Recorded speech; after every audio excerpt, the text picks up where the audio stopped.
Hi viewers, మనం చాలా వరకు అగ్రికల్చర్ వీడియోలు చేసినాం. కానీ కొన్ని అగ్రికల్చర్ వీడియోలు కొన్న తర్వాత కొందరు రైతులు ఇంకా నిరుపేద వాళ్ళ అయ్యండి, వాళ్ళకు తిననీకి తిండి లేక వాళ్ళ దురదృష్టం కొద్దీ వాళ్ళకున్న ఆస్తులు పోయి వాళ్ళకి అన్నిటికంటే ముఖ్యంగా ఏంది ఒక 80 ఏళ్ళ పెద్ద మనిషి, అదేవిధంగా వారికి ఒక పిల్లగాడు వాళ్ళ బాబు ఎవరైతున్నారో ఆయన పెరాస్ట్రం నుంచి కాల్ చేయబడిపోయి వాళ్ళకు నిలువ నీడ లేదు, తిననీకి తిండి లేదు. వారి వరకు ఎవరన్నా ఒకరు మనసు గల్ల వాళ్ళు సాయం చేస్తారనుకొని ఈ వీడియో చేస్తున్నాను ఫ్రెండ్స్. ఇది అగ్రికల్చర్ వీడియోస్ కాదు, ఇది సేవ చేసేది. మీరు వాళ్ళని పరిచయం చేస్తాను రండి. నమస్తే పెద్ద. ఏం పేరు నీ పేరు? నా పేరు బచ్చన్న, తల్లి పేరు ఏం బస్వయ్య. బచ్చన్న బస్వయ్య. ఈ అన్న పేరు ఏం పేరు? పరశురాములు. పరశురాములు. ఎట్లా ఈ అన్నకి ఎట్లా అయింది ఇది? ఆడు ఉంటుంటేనే అట్లా అయింది. ఏందో ఎక్కడేవో పచ్చలు పెట్టి పెరాస్ట్రోనా వాయా పక్షవాతం వాయ అని దవాఖాన దిక్కుమాలి దవాఖాన చూపించిన వదిలి పట్టడం అంటే వదిలి కూడా పట్టినా కాలేదు. ఇప్పుడు నీకు సొంతం ఇల్లు కానీ ఏది లేదు?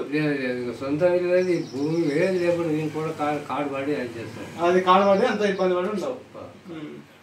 ఇది ఫ్రెండ్స్, ఆయనకు వీరికి సొంతం ఇల్లు లేదు, ఏది లేదు. ఎవరైనా దయ తలిచి ఎవరైనా వీరికి సాయం చేయాలనుకునేవారు కొంచెం సాయం చేయండి. సాయం చేస్తే మనం చేసిన సాయం మన వెనుకనే ఉంటుంది ఏదో విధంగా. ఏదైతే అన్న ఈయన పరశురాము, ఈయన పెరాస్ట్రం వచ్చి కాల్ చేయబడిపోయింది. వీళ్ళు ఒకప్పుడు భూములుండి ఒక స్థాయిలో బతికిన రైతే ఆయన, కానీ ఆయన దురదృష్టం కొద్దీ ఆయన భూమి పోయింది, ఏం లేదు. ఇప్పుడు ఆయనకు నిల్వ నీడ లేదు. మన వంతు సాయం మనం చేయండి, చేస్తే మీకు దేవుడు ఏమైనా కలిగిస్తాడు. నేను చాలా వరకు రైతుల వీడియోస్ పోయి నేను అగ్రికల్చర్ వీడియోస్ చేయాలన్నప్పటికీ నాకు ఇట్లాంటి వాళ్ళు చాలా మంది కానొచ్చారు. కానొచ్చడం వల్ల నాకు కన్నీళ్ళలో నీళ్ళు తిరిగినాయి. ఎవరికైనా బుక్కెడ్ అన్నం ఉంటేనే కదా, ఇప్పుడు కోట్ల ఆస్తులు అవసరం లేదు, బుక్కెడ్ అన్నం నిల్వ నీడు ఉంటే సరే. కానీ వాళ్ళకి నిల్వ నిల్వ లేదు, బుక్కెడ్ అన్నం లేదు, వారికంటూ ఒక ఏది లేదు. కాబట్టి నేను ఆయన మాటల్లో పూర్తిగా తెలుసుకుంటా. ఇప్పుడు నాకు చూపించిన హాస్పిటల్స్ లేవు.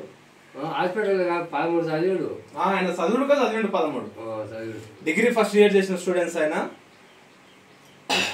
అదే విధంగా ఆయన కాలేజీలు పడిపోవడం వల్ల ఆయన అట్లున్నాడు. కాబట్టి మీరు ఎవరన్నా సాయం చేస్తారని చెప్పేసి, మీ పెద్ద మనసుతోటి సాయం చేస్తారని చెప్పి నా వంతు సాయం పెద్దానికి చేసిపోతున్నా. చేస్తే ఏం లేదు, మనం చేసే సాయం మన వెనుకనే ఉంటది.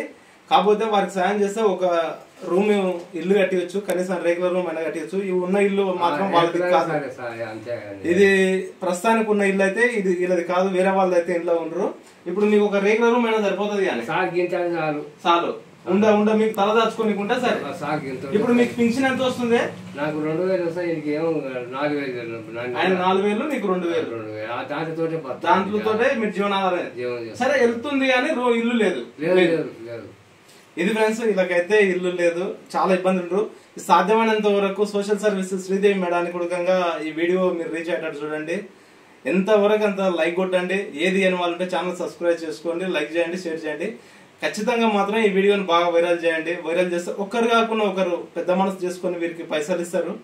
మీరు దయచేసి అందరూ అర్థం చేసుకొని వీరికి నా వంతు సాయం మాత్రం నేను చేయాలనుకుంటున్నా. పెద్దగా పడు నా వంతు సాయం నేను చేస్తా. నీకు సాధ్యమైనంత వరకు వీడియో ద్వారా ఎవరైనా కానీ సాయం చేసేటట్టు నేను చూస్తా. ఇది ఇప్పుడు ఈ వీడియో చూసి ఎవరైనా సాయం చేసిన వాళ్ళు చేస్తే మీరు అనుకున్నట్టు పక్కన స్థలంలో, నేను గవర్నమెంట్ స్థలంలో అయినా మాట్లాడి మీకు ఒక రూమ్ వేపిస్తా. ఖచ్చితంగా ఫ్రెండ్స్, ఇది మీరు మాత్రం ఎవరైనా కానీ ఆయన వంతు సాయం మీరు ఎన్నకు చేయండి. ఈయన పేరు పరశురాము. అంటే అసలు చేతులు ఎత్తి నమస్కారం ఇచ్చేలేని పరిస్థితిలో ఉన్నాడు ఆయన. పెరాస్ట్రం నుంచి కాలేజీలు ఓడిపోయినాయి. అట్లాంటి ఘోరమైన పరిస్థితిలో ఉంది. కాబట్టి మనమే సాయం చేయాలి, మానవత్వాన్ని చాటుకుందాం. ఇది ఫ్రెండ్స్ ఈరోజు వీడియో. ఖచ్చితంగా మీరు మాత్రం ఈ వీడియోని ఖచ్చితంగా వైరల్ చేయండి.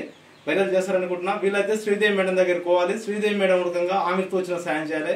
శ్రీదేవి మేడం మీరు ఎక్కడుంటారో కానీ చూస్తే, ఈ వీడియో చూస్తే మాత్రం మీరు కొంచెం సాయం చేయండి మేడం. ఖచ్చితంగా. ఓకే మేడం, నమస్తే.